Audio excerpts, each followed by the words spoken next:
దేవునికి స్తోత్రములు. లైవ్లో యూట్యూబ్లో వీక్షిస్తున్న సహోదరి సహోదరులకు క్రీస్తునామములో వందనములు. మరి ప్రార్థన చేసుకుందాం.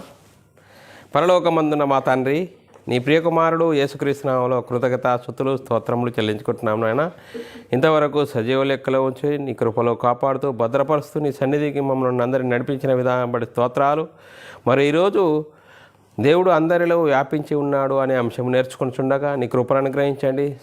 సహోదరులు వింటుండగా చెప్తుండగా నాకు నీ కృపను అనుగ్రహించి నీ ఇష్టాన్ని నెరవేర్చి నీకు మహిమ తెచ్చే వారంగా, ఘనత తెచ్చే వారంగా ఉండే ధన్యత భాగ్యం మా అందరికీ నీ అనుగ్రహించమని యేసుక్రీస్తు నామములో ప్రార్థన అడిగి వేడుకుంటున్నాం తండ్రి, ఆమెన్. మరి సహోదరులందరూ, మరి సంఘానికి వచ్చిన సహోదరులందరూ ఎలా ఉన్నారు? మరి సంతోషంగా ఆనందంగా ఉన్నారా? మరి సంతోషంగా ఆనందంగా ఉండాలి. ఎందుకు సంతోషంగా ఆనందంగా ఉండాలంటే, దేవుడు మనల్ని సజీవ లెక్కలో ఉంచుకొని ఆయన సన్నిధికి నడిపించి ఆయనను ఆరాధించుకోవడానికి ఇచ్చిన భాగ్యమును బట్టి దేవునికి కృతజ్ఞతాస్తుతులు స్తోత్రములు చెల్లించాలి. సహోదరులమైన మనము ఒకరికొకరు వందనములు చెల్లించుకోవాలని బైబిల్లోని ఆత్మనియమము సూచిస్తుంది. దాన్ని మనము అర్థం చేసుకుంటూ ముందుకు సాగుదాము ప్రియులారా. మరి సంఘానికి వచ్చిన మనము ఈరోజు చాలా అద్భుతమైన అంశం నేర్చుకుందాం ప్రియులారా. దేవుడు అందరిలో వ్యాపించి ఉన్నాడు అనే అంశం. మరి దేవుడు అందరిలో ఎలా వ్యాపించి ఉన్నాడు? దేవుణ్ణి ఎవరైనా చూశారా? ఏ మానవుడును ఎవడును దేవుణ్ణి చూడలేదు అని బైబిల్ చెప్తుందే. మరి దేవుణ్ణి చూసిన వారు ఎవరు అనేది మనము ఈరోజు తెలుసుకుందాం ప్రియులారా. ఈ అంశంని ఎందుకు నేర్చుకోవాలి అనేది మనం ఆలోచన చేసినట్లయితే ప్రియులారా, దేవుడు అందరిలో వ్యాపించి ఉన్నాడు. ఎలా వ్యాపించి ఉన్నాడు? దేవుణ్ణి ఎవరైనా చూశారా? ఏ మానవుడును ఎవడును ఎప్పుడు దేవుణ్ణి చూడలేదు. దేవుని రొమ్మునున్న అద్వితీయ కుమారుడే ఆయన్ను బయలుపరిచాడు. ఎలా బయలుపరిచాడు? ఆయన కుమారుడైన యేసుక్రీస్తు, దేవుని కుమారుడు యేసుక్రీస్తు ఈ లోకానికి వచ్చి దేవుని చిత్తాన్ని నెరవేర్చి దేవుని సంతోషపరిచే పని చేశాడు. ఈయన నా ప్రియ కుమారుడు, ఈయన అందు నేను ఆనందించుచున్నాడు అంటున్నాడు. చూడండి పిల్లారా, మరి మనిషి ఇద్దరి పురుషుల కలయిక. మనిషి ఆంతర్య పురుషుడు, బాహ్య పురుషుడు. మరి ఈ వీటిలో మనము దేనికి దాసులముగా ఉన్నాము? మరి శరీరానికి ఆశలు కల్పించేవాడున్నాడు సాతాను. శరీరాశ, నేత్రాశ, జీవోడ్డమ్మాన్ని చూపెడుతున్నాడు. అందుకోసమే చూడండి పిల్లారా, మనిషి శరీర విషయాల కోసం ఆలోచన చేస్తే చూడండి పిల్లారా, మరి ఈరోజు యుద్ధాలు, పోరాటాలు దేని నుండి కలుగుతున్నాయి? మీ శరీరములో కలిగే భోగెచ్చల నుండియే కదా. చూడండి పిల్లల, దేవుని గురించి మనం ఆలోచన చేసినట్లయితే దేవుని ఆత్మ కలిగిన వారు సంతోషము, సమాధానము, దీర్ఘశాంతము, దేవుని చిత్తాన్ని నెరవేర్చేవారుగా ఉంటారు. చూడండి పిల్లరా, మరి ఇలాంటి పరిస్థితిలో మనము ఈరోజు మనిషి ఇద్దరి పురుషుల కలయిక. ఆ ఇద్దరి పురుషుల కలయిక దేనికి నువ్వు దాసుడవై ఉన్నావో, మరి దేని చేత జయింపబడతావో దానికే దాసుడై ఉన్నావు అని లేఖనాలు చెప్తున్నాయి పిల్లారా. మరి మీరు ఈరోజు మనము దేనికి లోబడి ఉన్నాము? దేవుడు మనలందరిలో వ్యాపించే విధంగా ఉన్నామా? సాతాను వ్యాపించే విధంగా ఉన్నామా అనేది ఈరోజు మనం తెలుసుకుందాం పిల్లారా. మరి లేఖనాల ప్రకారంగా మన ఆత్మీయ జీవితంను సరిచేసుకుందాం. లేఖనాలు చూసుకుందాం. మూలవాక్యాన్ని చూసుకున్నట్లయితే పిల్లారా, ఎఫెసీయులకు రాసిన పత్రిక 4వ అధ్యాయము 6వ వచనమును మనం చదువుకుందాం పిల్లారా. ఎఫెసీయులకు రాసిన పత్రిక 4వ అధ్యాయం 6వ వచనమును చదువుకున్నట్లయితే, అందరికీ తండ్రి అయిన దేవుడు ఒక్కడే. అందరికీ తండ్రి అయిన దేవుడు ఒక్కడే. ఆయన అందరికీ పైగా ఉన్నవాడై అందరిలోనూ వ్యాపించి అందరిలో ఉన్నాడు. ఎలా ఉన్నాడు? చూడండి పిల్లరా, అంతటను వ్యాపించి అందరిలో ఉన్నాడట. ఎలా ఉన్నాడు అనేది మనం ఆలోచన చేసినట్లయితే, దేవుణ్ణి ఎవరైనా చూశారా? బైబిల్ ఏం చెప్తుంది? ఏ మానవుడును దేవుని చూసి ఉండలేదు. మరి ఎవరు చూశారు దేవుని అనేది ఆలోచన చేసినట్లయితే, తండ్రి రొమ్మునున్న అద్వితీయ కుమారుడే ఆయనను బయలుపరిచాడు. చూడండి పిల్లారా, ఆయనను ఎలా బయలుపరిచాడు? యేసుక్రీస్తు తండ్రి చిత్తాన్ని నెరవేర్చాడు. భూమి మీద దేవుని ఇష్టాన్ని నెరవేర్చాడు. నా అంతటా నేనేం మాట్లాడలేదు. నా తండ్రి దగ్గర ఏది విన్నానో అదే మాట్లాడుతున్నాను. దేవుని చిత్తాన్ని నెరవేరుస్తున్నాను. నా అంతటా నా బోధ కాదు, నా దేవుని బోధ.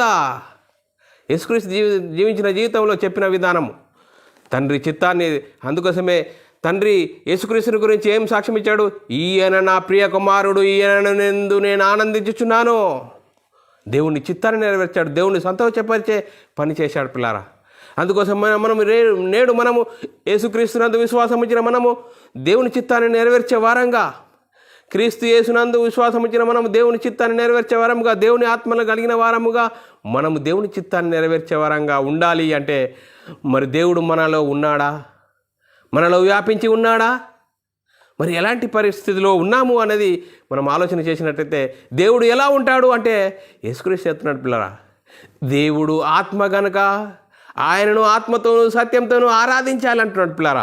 యోహాను సువార్త 4వ అధ్యాయం 24వ వచనంలో లేఖనము చదువుకున్నట్లయితే, దేవుడు ఆత్మ గనక, చూడండి పిల్లరా, దేవుడు ఆత్మ గనక ఆయనను ఆరాధించువారు ఆత్మతోనూ సత్యముతోనూ ఆరాధించాలి. చూడండి పిల్లరా, దేవుడు ఆత్మ గనక ఆయనను ఆరాధించేవారు ఆత్మతోనూ సత్యంతోనూ ఆరాధించవలను అని లేఖనం చెప్తుంది. చూడండి పిల్లరా, మరి దేవుడు ఎలా వ్యాపించి ఉన్నాడు అనేది మనము ఆలోచన చేసినట్లయితే పిల్లరా, మనల్ని గురించి మనం ఆలోచన చేద్దాం పిల్లరా. ఈరోజు మనిషి ఇద్దరి పురుషుల కలయిక, శరీరము, ఆత్మ, ఆంతర్య పురుషుడు, బాహ్య పురుషుడు. మనల్ని గురించి మనము ఆలోచన చేస్తే, దేవుడు అందరిలో ఎలా వ్యాపించున్నాడు, మనలో వ్యాపించి ఉన్నాడా అనేది మనము ఆలోచన చేసుకునే గొప్ప అద్భుతమైన అంశం పిల్లరా. మరి చూడండి పిల్లరా, మరి దేవుడు భూమి మీద ఏ విధంగా మనిషిని రంగప్రవేశం చేశాడు. చూడండి పిల్లరా, దేవుడు ప్రణాళికను బట్టి, దేవుని ఆలోచనను బట్టి, దేవుని సంకల్పం బట్టి, దేవునికి అనేక మంది కుమారులు కావాలి, వారు పరిశుద్ధులుగా ఉండాలి, తన కృపామహిమకు కీర్తి తేవాలని దేవుడు సంకల్పించుకున్నాడు పిల్లరా. ఆ సంకల్పమును బట్టి దేవుడు ఏం చేశాడు, భూమి మీదకి మరి ఏ విధంగా మనిషిని రంగప్రవేశం చేశాడు అనేది మనం ఆలోచన చేసినట్లయితే పిల్లరా, చూడండి పిల్లరా, మనిషిని ఏ విధంగా తయారు చేశాడు. మేడ్ బై గాడ్, దేవుడు ఏ విధంగా మనిషిని తయారు చేశాడు అనేది ఆలోచన చేసినట్లయితే, మొట్టమొదటిగా దేవుడు ఆదామును ఏ విధంగా చేశాడు అనేది మనం ఆలోచన చేయాలి. చూడండి పిల్లల, దేవుడు ఏం చేశాడు, నేల మట్టితో నరుని నిర్మించి మట్టి బొమ్మను చేసి మట్టి బొమ్మలోనికి జీవాత్మను ఊదాడు పిల్లరా. దేవుడై ఉన్న ఆత్మలో నుండి కొంచెం ఆత్మను విభాగించాడు, ఆదామును కన్నాడు పిల్లరా. చూడండి పిల్లరా, లేఖనాలు చూసుకుందాము. ఆదికాండము 2వ అధ్యాయం 7వ వచనమును మనం చదువుకున్నట్లయితే, దేవుడైన యెహోవా నేలమంటితో నరుని నిర్మించి, చూడండి పిల్లరా, వాని నాసికా రంధ్రములలో జీవవాయువును ఊదగా నరుడు జీవాత్మయ్యను. చూడండి పిల్లరా, నరుడు జీవాత్మ అయితే నరుడు జీవాత్మ అయ్యాడు. ఆదాము దేవుని స్వభావము, దేవుని గుణ లక్షణాలు కలిగి ఉన్నాడు. చూడండి పిల్లరా, ఆయన ఏ విధంగా ఉన్నాడు అనేది మనం ఆలోచన చేసినట్లయితే పిల్లరా, చూడండి పిల్లరా, దేవుని ప్రణాళికను బట్టి చూస్తే మరి ఆదికాండము 2వ అధ్యాయం 21 నుంచి 23 వచనాలు చూద్దాం పిల్లరా. మరి అప్పుడు దేవుడైన యెహోవా ఆదామునకు గాఢ నిద్ర కలుగజేసి, అతడు నిద్రించినప్పుడు అతని ప్రక్కటెముకలోని ఒక దానిని తీసి ఆ చోటును మాంసంతో పూడ్చేశాను. తరువాత దేవుడైన యెహోవా తాను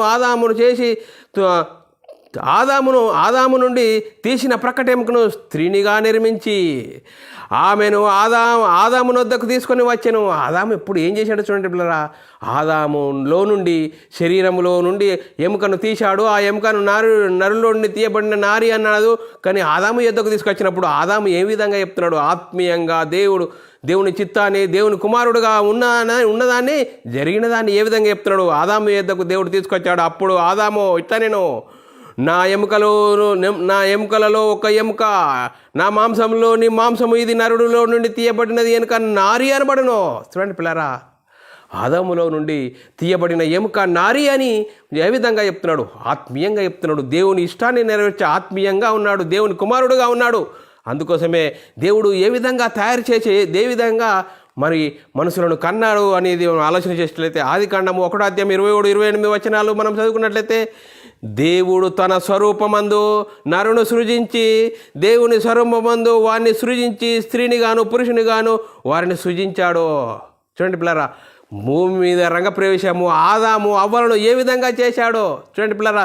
దేవుని చేసిన ప్రణాళికను బట్టి ఆదాము మట్టి బొమ్మను చేసి, మట్టి బొమ్మలోనికి దేవునిలో నుండి ఆత్మ ఊదాడు. ఇట్లా జీవాత్మను ఊదగా నరుడు జీవాత్మ అయ్యను. చూడండి పిల్లరా, దేవునిలో నుండి ఆత్మ మరి దేవుడై ఉన్న ఆత్మలో నుండి విభాగింపబడిన ఆదాములో నుండి ఒక్కసారి ఆదామును మట్టి బొమ్మను చేసి మట్టి బొమ్మలోనికి జీవాత్మను ఊదగా నరుడు జీవాత్మ అయ్యను.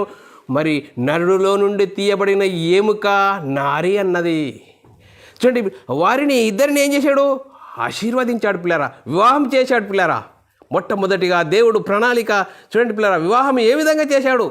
వారిని వివాహం చేసి వారిని ఆశీర్వదించి వారిని ఏమంటున్నాడు చూడండి పిల్లరా, దేవుడు వారిని ఆశీర్వదించెను. ఎట్లనగా మీరు ఫలించి అభివృద్ధి పొంది భూమిని విస్తరించి నిండించుడి. చూడండి పిల్లరా, దేని నిండించుడి? ఏ విధంగా నిండించాలి? నా చిత్తాన్ని నెరవేర్చేవారుగా, నా ఇష్టాన్ని నెరవేర్చేవారుగా, నా కృపా మహిమకు కీర్తి తెచ్చేవారుగా ఉండాలి అని దేవుని చిత్తము, దేవుని సంకల్పం పిల్లరా. అందుకోసమే పిల్లరా, దేవుడు ఒక్క మనిషి నుండి ప్రతి జాతి మనుషులను సృష్టించాడు. చూడండి పిల్లరా, అపోస్తల కార్యము 17వ అధ్యాయం 26వ వచనము చదువుకున్నట్లయితే, మరియు యావత్ భూమి మీద కాపురముండుటకు ఆయన ఒక్కడి నుండి ప్రతి జాతి మనుషులను సృష్టించి వారు ఒకవేళ దేవుని తడవులాడి కనుగొందురేమో అని చూస్తున్నాడు పిల్లరా. చూడండి పిల్లరా, దేవుడు ఏ విధంగా ఆదాము నుంచి ప్రపంచాన్ని ప్రతి జాతి మనుషులు భూమి మీదకి వచ్చారని బైబిల్ ఎంత చక్కగా సెలవిస్తున్నారు పిల్లరా. అందుకోసమే దేవుడు అందరిలో ఎలా వ్యాపించి ఉన్నాడో ఆ ఒక్క మనిషిలో నుండి ప్రపంచమంతా ప్రతి జాతి భూమి మీదకి వచ్చారని దేవుని వాక్యం సూచిస్తున్నది. దేవుడు అందరిలో ఉన్నాడు. చూడండి పిల్లరా, అందరిలో ఉంటూ మరి దేవుని చిత్తాన్ని నెరవేరుస్తురా? దేవుని చిత్తాన్ని నెరవేర్చలేరు పిల్లరా. దేవుని చిత్తాన్ని నెరవేర్చలేక దేవునికి హృదయంలో నొప్పెచ్చే విధంగా ఉన్నారు. అందుకోసమే నరులు చెడుతనము భూమి మీద గొప్పదైపోయింది. చూడండి పిల్లరా, నరుల చెడుతనమట భూమి మీద గొప్పదైపోయింది. ఎలా అయిపోయింది? ఆదికాండము 6వ అధ్యాయము 5-6 వచనాలు చదువుకున్నట్లయితే పిల్లరా, నరుల చెడుతనము భూమి మీద గొప్పదనియు వారి హృదయం యొక్క తలంపులు ఊహ అంతయు ఎల్లప్పుడూ కేవలము చెడ్డదని చూసి, చూడండి పిల్లరా, తాను భూమి మీద నరులను చేసినందుకు యెహోవా సంతాపము నొంది తన హృదయంలో నొచ్చుకున్నాడు. చూడండి పిల్లరా, దేవుని హృదయంలో నొచ్చుకునే విధంగా ఈ భూమి మీద మనుషులందరూ వ్యవహరిస్తున్నారు అని దేవుని వాక్యం చెప్తున్నది. చూడండి పిల్లరా, మరి దేవుని వాక్యం చెప్తున్నప్పుడు దేవునికి హృదయంలో నొప్పి వచ్చేసింది పిల్లరా. ఆ నొప్పి వస్తే దేవుడుకున్నాడా? చూడండి పిల్లరా, మరి దేవుని ఇష్టాన్ని నెరవేర్చేవారంగా ఉండాలని దేవుని సంకల్పం, ఆ దేవుని సంకల్పాన్ని ప్రకారంగా మనము ఆత్మానుసారంగా జీవించినప్పుడు దేవుని చిత్తాన్ని నెరవేర్చేవారంగా ఉంటాము. శరీరానుసారంగా జీవిస్తే దేవునికి నొప్పిచ్చే విధంగా, దేవుణ్ణి ఇబ్బంది పెట్టేవారంగా ఉంటాము. అందుకోసమే దేవుడు ఒక డిసిషన్ తీసుకున్నాడు. మరి వీరు ఈ విధంగా ఉంటే నడదు. అందుకోసమే నోహావు నీతిమంతుడుగా కనబడ్డాడు. నోహావు ఒక్కడే ఆయన ఎదుట నీతిమంతుడుగా ఉన్నాడు. అందుకోసమే నోహావును పిలిచాడు.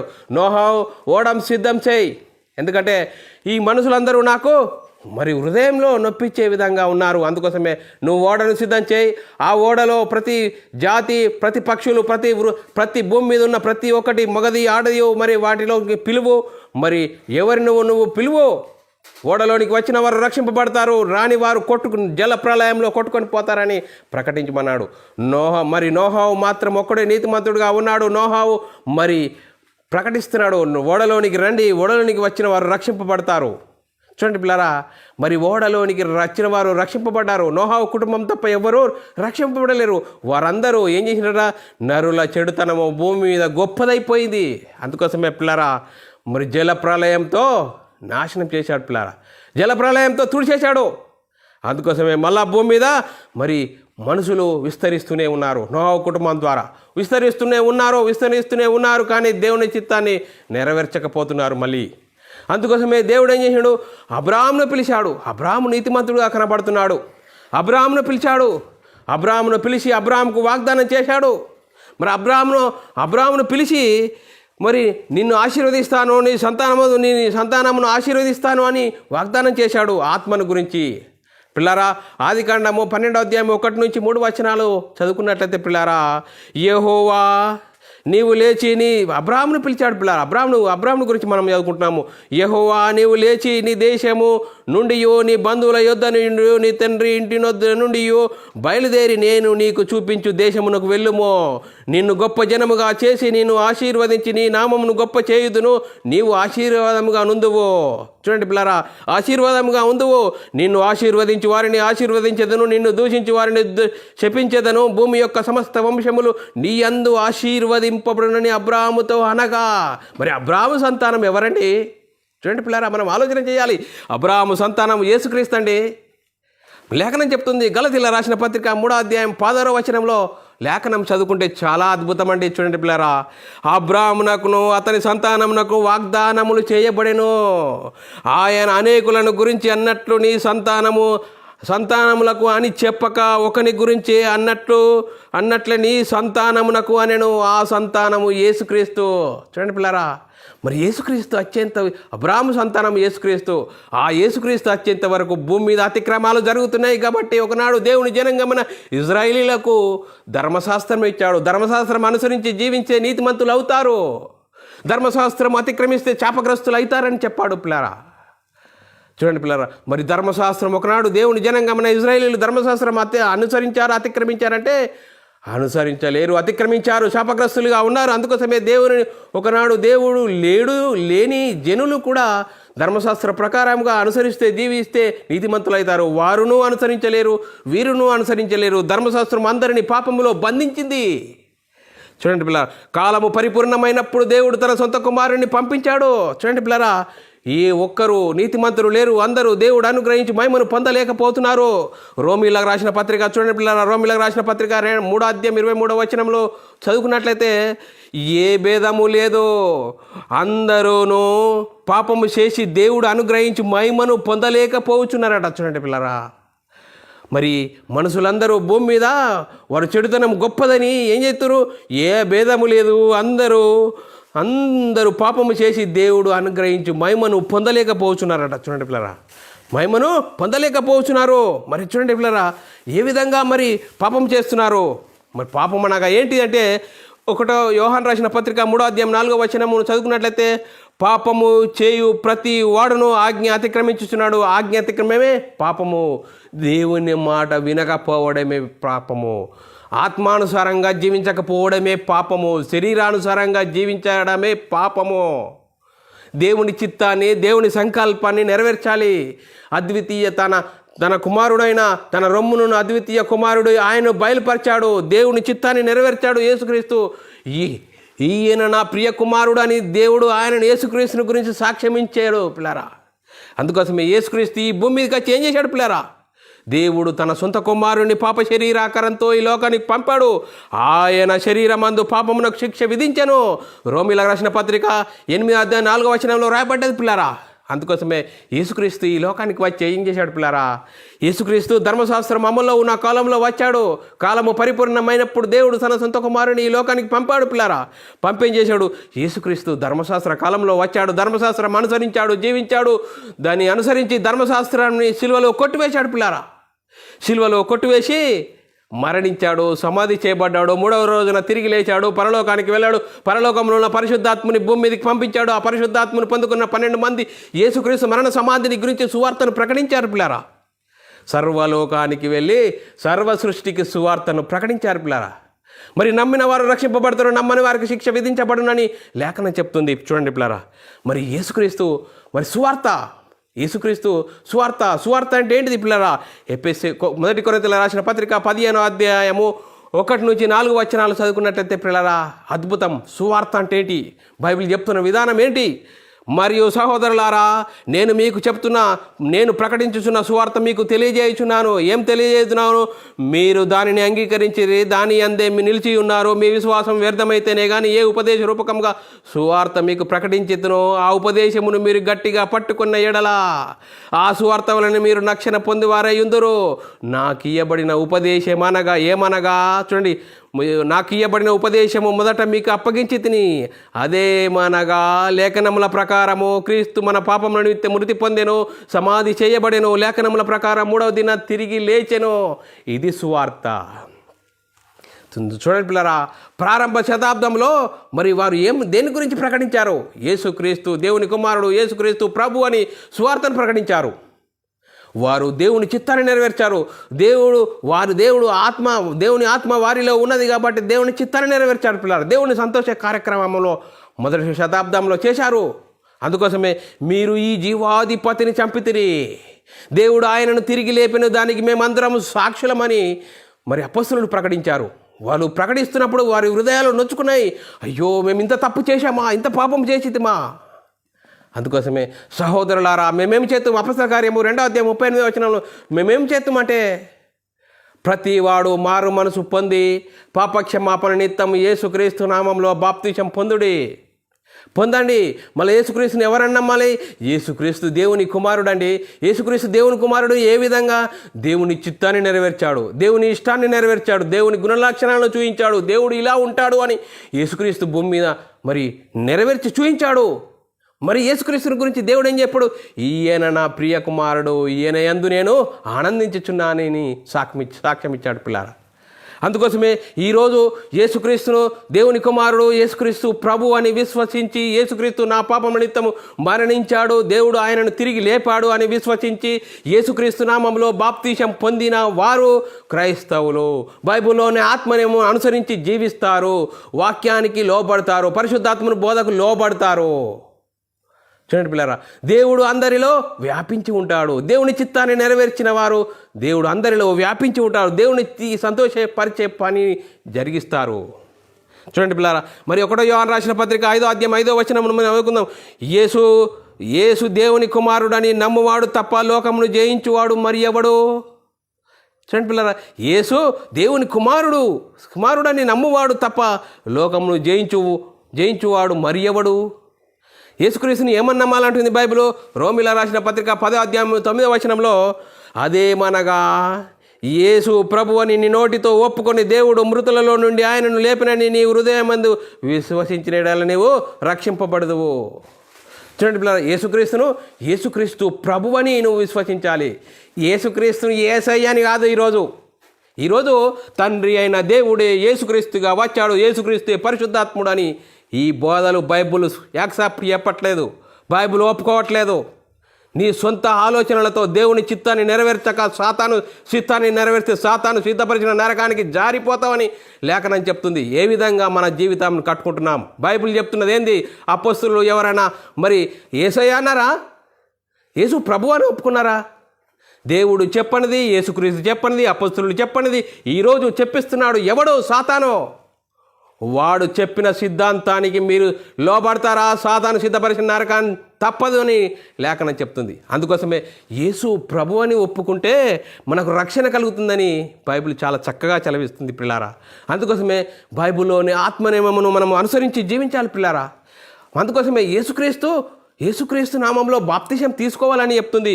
యేసుక్రీస్తు నామంలో బాప్తిసం పొందిన మనం ఏ విధంగా ఉంటాము? యేసుక్రీస్తులోనికి బాప్తిసం పొందిన మనము ఆయన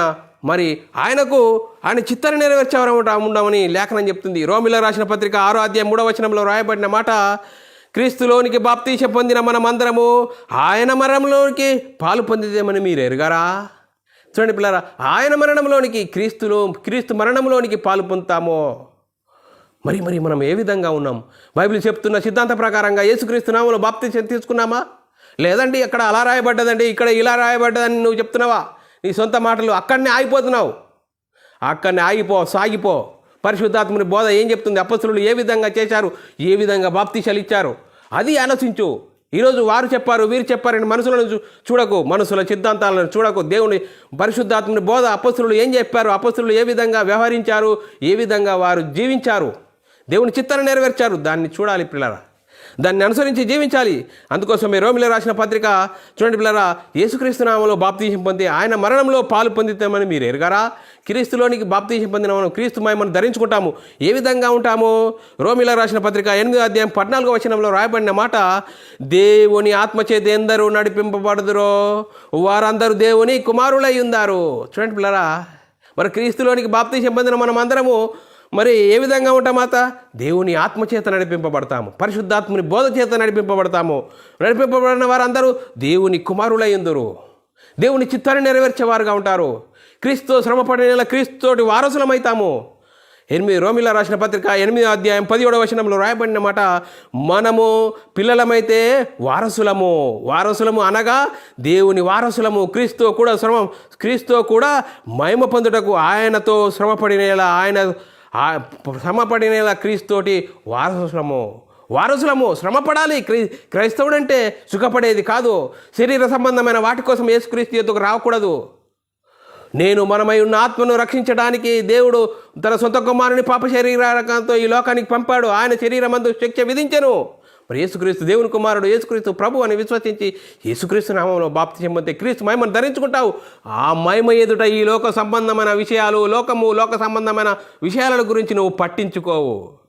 క్రీస్తు మహిమను ధరించుకుంటే నువ్వేం చేస్తావు? దేవుని చిత్తాన్ని నెరవేరుస్తావు, దేవుని బయలుపరుస్తావు, అనేకులను దేవుని వైపు నడిపిస్తావు. అందుకోసమే దేవుడు అందరిలో వ్యాపించి ఉన్నాడు. ఎలా వ్యాపించి ఉన్నాడు? దేవుడు అందరిలో వ్యాపించి ఉంటే నువ్వు ఏం చేస్తావు? యేసుక్రీస్తు మరణ సమాధిని గురించి ప్రకటిస్తావు. యేసుక్రీస్తు దేవుని కుమారుడు, యేసుక్రీస్తు ప్రభువు, యేసుక్రీస్తు మనందరి అందరి పాపాల కోసం మరణించాడు. దేవుడు ఆయనను తిరిగి లేపాడని విశ్వసించి యేసుక్రీస్తు నామంలో బాప్తిసం పొంది నువ్వు క్రీస్తు మహిమను ధరించుకుంటావు. దేవుడు మన అందరిలో వ్యాపించి ఉంటాడు. దేవుని చిత్తాన్ని నెరవేర్తాము. మరి దేవుని చిత్తాన్ని నెరవేర్చినారు ఎవరు అంటే ఆయన రొమ్మునున్న అద్వితీయ కుమారుడు ఆయనను బయలుపరిచాడు. అందుకోసమే ఆ యేసుక్రీస్తు ఈ లోకానికి వచ్చి దేవుని ఆరాధించేవారు ఆత్మతోనూ సత్యంతోనూ ఆరాధించాలని లేఖనం చెప్తుంది. మనం ఏ విధంగా ఉన్నాం? మరి మనము ఏ విధంగా ఉన్నాం? దేవుని చిత్తాన్ని నెరవేర్చే విధంగా ఉన్నారా? అపొస్తలులు ఏ విధంగా అయితే మరి యేసుక్రీస్తు మరణ సమాధిని గురించి సువార్తని ప్రకటించారు. మేము ప్రకటించలేరు పిల్లరా. యేసుక్రీస్తు మరణ సమాధిని గురించి ప్రకటించాలి. ఆ సువార్తను ప్రకటిస్తే ఏం లాభము? సువార్తలో ఏముంది? సువార్తలో దేవుని శక్తి ఉంది. ఆ దేవుని శక్తి మనమై ఉన్న ఆత్మను రక్షింపచేస్తుంది. మరి చూడండి, నరకాన్ని జోగాడుతున్న మనలందరినీ విడిపించడానికి యేసుక్రీస్తు లోకానికి వచ్చాడు. మనందరి పాపాలను తీసివేయడానికి యేసుక్రీస్తు ఈ లోకానికి వచ్చాడు. యేసుక్రీస్తు దేవుని కుమారుడు అండి. యేసుక్రీస్తు వచ్చి ఈ లోకంలో ఏం చేశాడు? దేవుని చిత్తాన్ని నెరవేర్చాడు. దేవుని గుణలక్షణాలు, దేవుని స్వభావాన్ని, దేవుడు ఇలా ఉంటాడు అని దేవుడు ఇలా ఉంటాడని దేవుని చిత్తాన్ని నెరవేర్చి సిలువలో మరణించి మా అందరి పాపాలను తీసివేయడానికి సిలువలో కార్చిన రక్త ద్వారాల ద్వారా యేసుక్రీస్తును దేవుడు పంపాడు. యేసుక్రీస్తు దేవుని కుమారుడు, యేసుక్రీస్తు ప్రభు అని విశ్వసించి యేసుక్రీస్తు నామములో బాప్తిసం పొందే క్రీస్తు మహిమను ధరించుకుంటావు. ఆ మహిమను ధరించుకున్న మనము సంఘంలో చేర్చబడతాం. సంఘంలో చేర్చబడిన మనము ఏం చేస్తాము? యేసుక్రీస్తు మరణ సమాధిని గురించి సువార్తను ప్రకటిస్తాము. దేవుని చిత్తాన్ని నెరవేర్తాము. అపొస్తలులైతే ఏ విధంగా దేవుని చిత్తాన్ని నెరవేర్చారో అందుకోసమే అందరిలో వ్యాపించి ఉన్నాడు. ఏ విధంగా వ్యాపించి ఉంటే ఏం చేస్తావు? దేవుని చిత్తాన్ని నెరవేర్తావు. యేసుక్రీస్తు మరణ సమాధిని గురించి సువార్తను ప్రకటిస్తావు.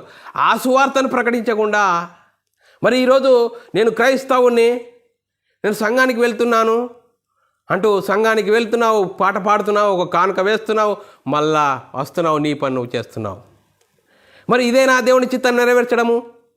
మరి దేవుడు అందరిలో వ్యాపించి ఉంటే ఈ విధంగానే చేస్తావా? కాదు. వాడు ఏం చేసిండు? వాడు సంఘంలో ప్రవేశించాడు. సాతాను తానే వెలుగుదూత వేషం ధరించుకొని సంఘంలో ప్రవేశించాడు.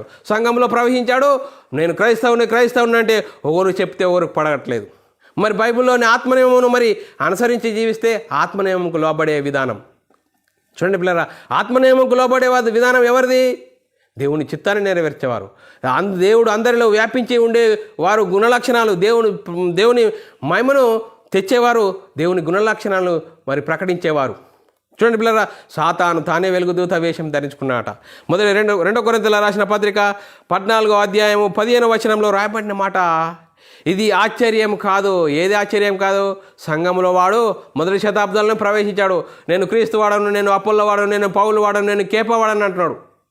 అందుకోసమే పౌలు మీకోసం ప్రాణం పెట్టాడా అని పౌలు మొదటి శతాబ్దంలో చెప్పాడు. అందుకోసమే సాతాను తానే వెలుగుదూత వేషం ధరించుకొని సంఘంలో ప్రవేశించాడు. సంఘంలో చూడండి, ఈరోజు మేమే క్రైస్తవులము అని చెప్తున్నాము. క్రైస్తవులలో ఎంత గలిబిలు ఉన్నది. ఎందుకు? మరి బైబిల్లోని ఆత్మనియమమును అనుసరించి జీవించకట్లేదు. బైబిల్నే చూపెడుతున్నారు. బైబిల్లోని సిద్ధాంతము మరి క్రైస్తవులు అనుసరించవలసిన సిద్ధాంతం ఏది? మరి కొత్త నిబంధనను ఎక్కడి నుంచి అనేది తెలియని పరిస్థితిలో నేటి క్రైస్తవ్యంలో గలిబిలి జరుగుతున్నది. అందుకోసమే సాతాను తానే వెలుగుదూత ధరించుకున్నాట. ఇది ఆశ్చర్యం కాదు. సాతాను తానే వెలుగుదూత వేషం ధరించుకొని ఉన్నాడు గనుక వాని పరిచారకులు నీతి పరిచారకుల వేషం ధరించుకున్నారు. ఇది గొప్ప సంగతి కాదు. వారి క్రియల వలన వారి క్రియల చొప్పున వారికి అంతం కలుగును. వారి పనులే వారు సాతాను సంబంధులా దేవుని సంబంధులా? మరి వారి పనితనమే వారిని మరి వారిని వారి పనితనం బట్టి వారిని తెలుసుకోవచ్చు అంటున్నాడు. మరి దేవుని ఆత్మ వ్యాపించి ఉన్నవారు దేవుని గుణలక్షణాలు, దేవుని స్వభావాన్ని, దేవుని మహిమను తెచ్చేవారు ఉంటారు. మరి శరీరం కోసము శరీరాశలు నెరవేర్చేవాడు ఉన్నాడు. సాతాను సిద్ధాంతము నువ్వు నడిపిస్తావా? శరీరాశ, నేత్రాశ, జీవడంబము, నాది కరెక్టు, నేనే అనేవాడు చూపెట్టే సిద్ధాంతము సాతాను సిద్ధాంతం. సాతాను ఏం చేస్తాడు? శరీరాశ, నేత్రాశ, జీవడంబము. చూడండి పిల్లరా, ఈరోజు ప్రపంచంలో ఆలోచన చేస్తే మరి ఈ యుద్ధాలు, పోరాటాలు దేని నుండి కలుగుతుంది? నీ శరీరములో కలిగే భోగేచ్ఛల నుండియే కదా యుద్ధములు, పోరాటములు జరుగుతున్నాయి. చూడండి పిల్లరా, శరీరం ఎంత భయంకరమైంది. శరీరానుసారంగా జీవిస్తే సాతాను నిన్ను పట్టుకుంటాడు. సాతాను ఏం చేస్తాడంటే వాడి చిత్తాన్ని నెరవేర్చుకుంటాడు.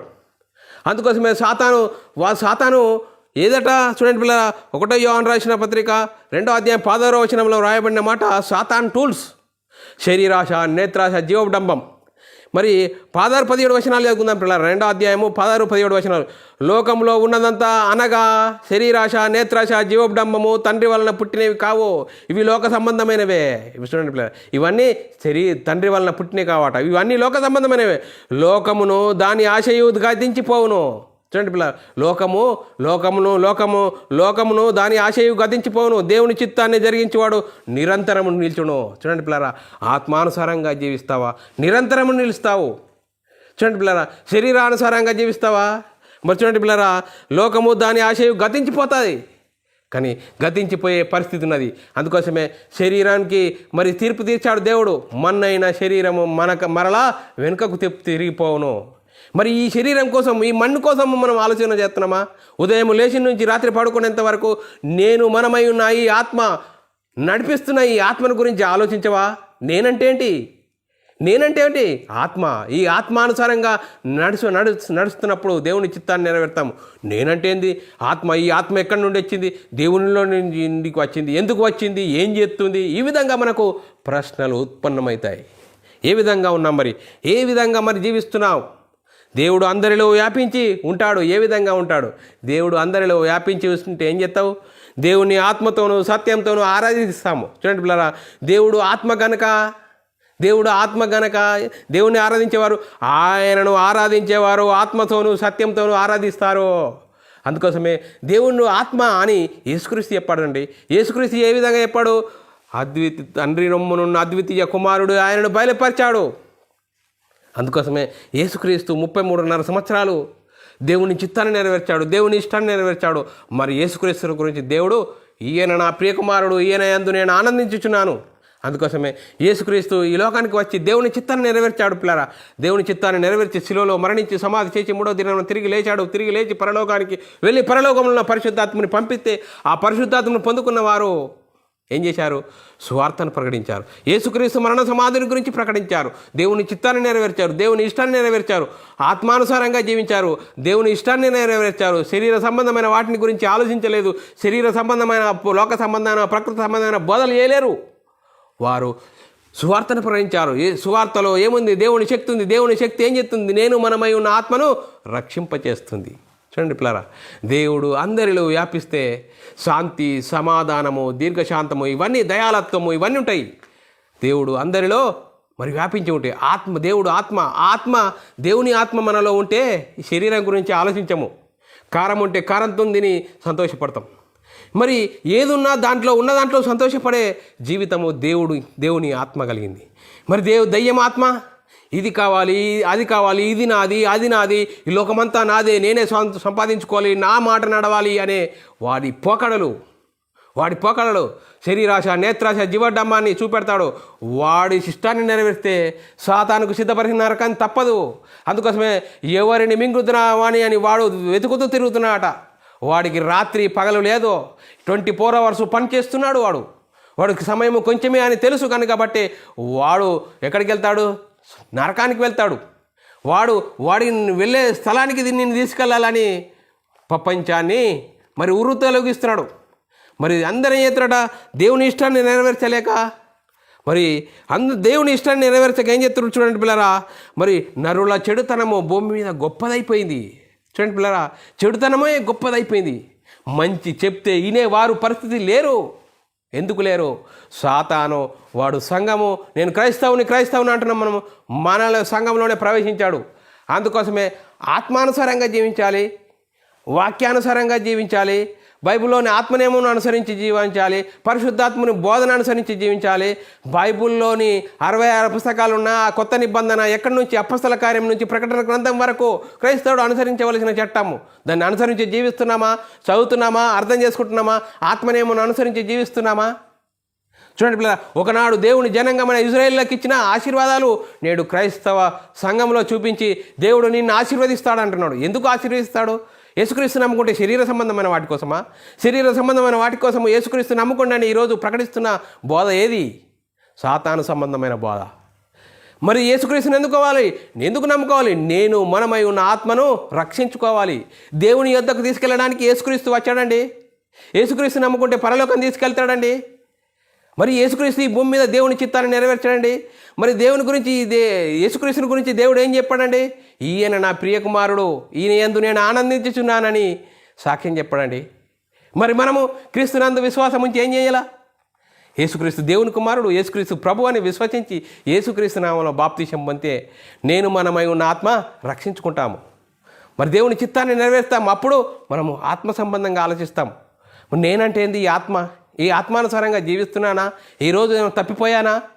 శరీరం కోసం బ్రతకానా, ఆత్మ కోసం బ్రతకానా అని ఆలోచిస్తాం.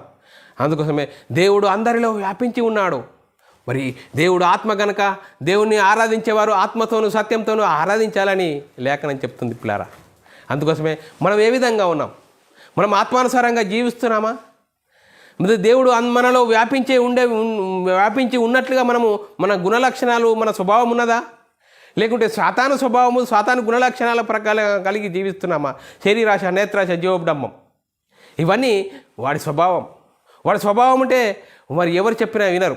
బైబిల్ చెప్తున్నది అయ్యా, బైబిల్లోని పరిశుద్ధాత్మని బోధ చెప్తున్నది, యేసుక్రీస్తు ప్రభు అని చెప్తున్నది అంటే, లేదు మా అయ్యగారు మరి అయ్యా అని చెప్పమన్నారు, అయ్యా అని చెప్తా అంటున్నాడు. చూడండి పిల్లరా, బైబిల్లోని ఆత్మనేమో పరిశుద్ధాత్మని బోధ చెప్తుంది. అపొస్తలులు ఆ విధంగా యేసుక్రీస్తు ప్రభు అని చెప్తే రక్షింపబడతావు అని బైబిల్ చెప్తున్నా కూడా లేదు మా అయ్యగారు చెప్పిన అంటున్నారు. చూడండి పిల్లరా, ఈరోజు ఎంత వ్యతిరేకంగా వ్యవహరిస్తున్నారు. అందుకోసమే మనం బైబిల్లోని ఆత్మనేమను అనుసరించి జీవిద్దాం. దేవుడు అందరిలో వ్యాపించి ఉన్నాడు. దేవుని ఆత్మ కనుక దేవుణ్ణి ఆరాధించేవారు ఆత్మతోనూ సత్యంతోనూ ఆరాధించాలి అని చెప్తున్నారు. అందుకోసమే మనము ఆత్మానుసారంగా జీవిద్దాం. మరి దేవుడు మనలో ఉన్నట్లుగా మనం జీవిద్దాం. దేవుని మయంపరిచే వారంగా ఉందాం. మరి సాతాను సిద్ధపరిచిన నరకానికి వెళ్ళకూడదంటే దేవుని చిత్తాన్ని నెరవేర్చాలి. దేవుని చిత్తాన్ని మరి యేసుక్రీస్తు నెరవేర్చాడు. యేసుక్రీస్తు దేవుని కుమారుడు, యేసుక్రీస్తు ప్రభు అని విశ్వసించి యేసుక్రీస్తు నామములో బాప్తిసం పొందినప్పుడు మనము క్రీస్తు మహిమను ధరించుకుంటాము. ఆ విధంగా మనము దేవుని చిత్తాన్ని నెరవేర్చి దేవునికి మహిమ తెచ్చే వారంగా ఉందాము. లేదు మా అయ్యగారు చెప్పిందని వింటావా, బైబిల్ చెప్పిన పరిశుద్ధాత్మని బోధ చెప్పినట్టు వినవా, అది నీ ఇష్టం. వాడికి సిద్ధపరిచిన నరకానికి జారిపోతావు, జాగ్రత్త అని లేఖనం చెప్తుంది. మరి ఈ రెండు మన ముంగటనే ఉన్నాయి. మరి ఏది కోరుకుంటావు సహోదరి సహోదరుడా? ఆలోచన చేయి. ఇన్ని లేఖనాలను బట్టి దేవుడు అందరిలో వ్యాపించి ఉన్నాడు. దేవుడు ఆత్మ కనుక దేవుని ఆరాధించేవారు ఆత్మతోనూ సత్యంతోనూ ఆరాధించాలని ఉన్నది. మనం అలాంటి జీవితం కలిగి మరి యేసుక్రీస్తుని గురించి మనము తెలుసుకొని క్రైస్తవులుగా జీవిస్తూ దేవుని చిత్తాన్ని నెరవేర్చి మరి యేసుక్రీస్తు మరణ సమాధి గురించి ప్రకటించి అనేకులకు మనము పొందుకున్న క్రీస్తు మహిమను పొందుకున్న ఆ మహిమను గురించి అనేకులకు ప్రకటిద్దాం. అనేకులను మరి దేవుని వైపు మలిపిద్దాం. దేవుని వైపు నడిపిద్దాం. దేవుని చిత్తాన్ని నెరవేర్దాం. మరి దేవునికి మహిమకరంగా జీవిస్తూ ముందుకు సాగుదాం. మరి ఇంతవరకు చెప్పబడిన వాక్యం ప్రతి ఒక్కరి హృదయంలో నీరుగట్టి ఫలింపజేయునుగాక. ఆమెన్. అందరికీ వందనములు. దేవునికి స్తోత్రములు. ప్రార్థన చేసుకుందాం. పిల్లరా, పరలోకమందున్న మా తండ్రి, నీ ప్రియకుమారుడు యేసుక్రీస్తు నామములో కృతజ్ఞతాస్తుతులు స్తోత్రము చెల్లించుకుంటున్నాం నాయన. ఇంతవరకు సజీవులుగా ఉంచి నీ కృపలో కాపాడుతూ దేవుడు అందరిలో వ్యాపించి ఉన్నాడు అనే అంశం ద్వారా మమ్మల్ని ఎన్నో విధాలుగా హెచ్చరించిన విధానం స్తోత్రాలు. విన్న వాక్యాన్ని విడిచిపెట్టకుండా విన్న మాటల ప్రకారంగా మా ఆత్మీయ జీవితమును కట్టుకొని నీకు మహిమ తెచ్చేవారముగా ఘనత తెచ్చేవారంగా ఉండే ధన్యత భాగ్యము అనుగ్రహించినందుకు కృతజ్ఞతాస్తుతులు స్తోత్రం చెల్లించుకుంటూ యేసుక్రీస్తు నామములో ప్రార్థన అడిగి వేడుకుంటున్నాం తండ్రి. ఆమెన్. మరి సహోదరి సహోదరులందరికీ క్రీస్తునామంలో వందనములు. ప్రియులారా, ఇలాంటి అంశాలు వినాలనుకుంటున్నారా? మరి యూట్యూబ్ చర్చ్లో బైబుల్ విజ్డమ్ అకాడమీని సబ్స్క్రైబ్ చేసుకోండి. అలాగే BW ఛానల్ కూడా సబ్స్క్రైబ్ చేసుకోండి. మీరు వినండి, అనేకులకు షేర్ చేయండి. మీ వ్యక్తిగత ప్రార్థనలో, మా పరిచర్య నిమిత్తం ప్రార్థనలో జ్ఞాపకం చేసుకోవాల్సినదిగా క్రీస్తు ప్రేమను బట్టి బతిమాలుకొచ్చున్నాను. అందరికీ వందనములు, దేవునికి స్తోత్రములు.